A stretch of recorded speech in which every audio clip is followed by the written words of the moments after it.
Welcome back to Master Kalog, and don't forget to subscribe and click notification bell for more update. Narito ang alyansa para sa bagong Pilipinas Marcos Proclamation Rally, kasama dito ang kanyang mga senator lineup dito sa Mindanao Visaya Proclamation Rally.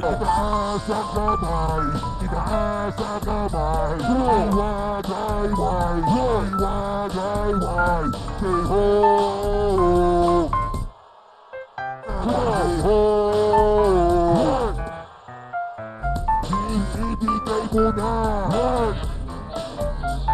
ihagis mo na,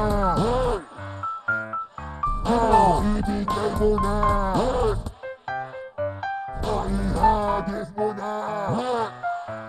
Organize, alright, basta ang baby. Oh yeah, pinatayang ihinaw. Oh madalas, lumalabat.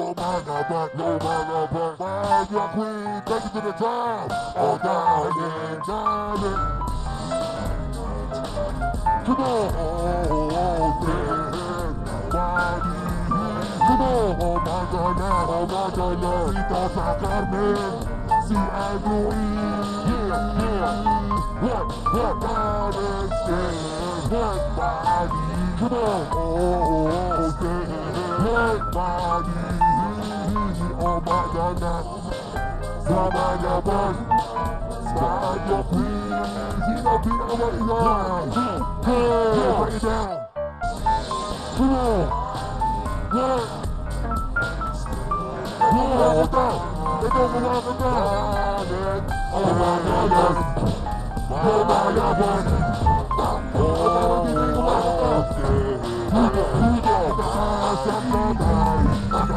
sa kamay, siyempre, ihinaw mo na, ihagis mo na. Thank you, God bless you. Ibigay mo na, ihagis mo na. Come on, organize, alright, basta ang baby. Oh yeah, pinatayang ihinaw. Oh madalas, lumalabat. Find your queen, take it to the top. Oh darling, kababayan. Ang Pangulo, come on, His Excellency Ferdinand Marcos Jr. Dito sa Carmen, si Andrew, what body says, what body, come on, what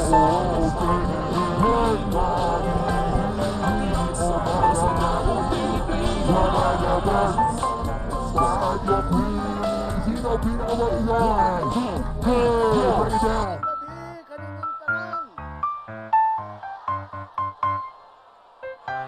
Parang introvert pa rin kayo dahil nakikita ko sa ngiti ninyo. Parang Valentine's Day pa rin. Sana ang pagmamahal na ipinapakita natin pag Valentine's Day, wag lang naman sana sa araw ng puso. Dapat araw-araw natin ipinapakita yan. Yan po ang pangako ng ating mga kandidato. Araw-araw na sila ay nakaupo at nasa posisyon, araw-araw ipapakita nila, ipaparamdam nila ang kanilang pagmamahal para sa Pilipinas.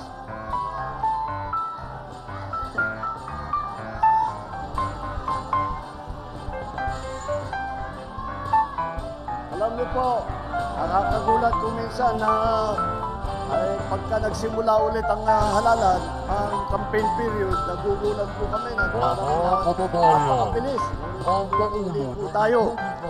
Ngunit, alam niyo po, kahit na ang national lang ang nagsimula ngayon, at nandito ang ating mga national candidate, meron po tayong kasama kompleto nagigit sa buong Pilipinas na siguro mga 18,200 ang kandidato ng alyansa. At yan po ay buong buo, solid na solid, kagaya po ng ating mga kandidato para sa senador. Bakit po ganun? Bakit yung ibang partido, bakit yung ibang magnagsasama ay hindi makapagbuo ng mabigat na tiket? Dahil po, ang kanilang iniisip lamang ay kung paano nila tutulungan ng kanilang sarili at manalo ng eleksyon. Ngunit dito po sa alyansa, kaya po ang tawag sa amin ay alyansa dahil meron kaming paniniwala na lahat ng kailangan gawin para sa ating bansa ay kailangan magtulungan lahat ng Pilipino, lalong-lalo na ang mga opisyal na magiging senador, lalong-lalo na ang mga nakaupo sa taas sa matataas na opisina. Alam niyo po, kung minsan nakikita natin yung ibang partido, hindi sila nagugulat sila, natatakot yata sila sa inyo. Dahil pagka nakita ang line-up ng alyansa, kung ano-ano na sinasabi, narinig lang natin ng isang araw. Wala daw pag-asa, siguro, wala silang pag-asa, kaya papatay na lang sila ng 15 na senador. Ay, talagang, sabagay, mahirap naman yung ibang tao. Ang iniisip lang nila, ang kaisa-isang solusyon sa lahat ng problema ay pumatay pa ng Pilipino. Nakakapagtaka kung bakit ganun.